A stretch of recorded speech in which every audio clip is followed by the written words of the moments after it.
Badminton dah tukar sistem gang, bukan 21 poin lagi. Yes, BWF dah approve sistem baru 15 poin.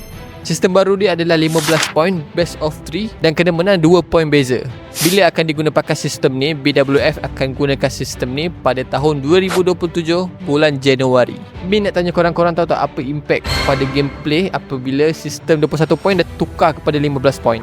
Yang pertama, game akan jadi lebih cepat dan agresif. Sebab poin sekarang dah semakin rendah daripada 21 ke 15. So nak tak nak player kena lebih agresif untuk dapatkan poin tu lebih awal. Lepas tu player tak boleh nak senang-senang buat mistake. Sebab apa? Sebab 15 poin tu sangat rendah sebenarnya tau untuk dibandingkan dengan 21 poin. So nak tak nak player kena jaga dia punya mistake tu supaya poin tu tak pergi kepada pihak lawan.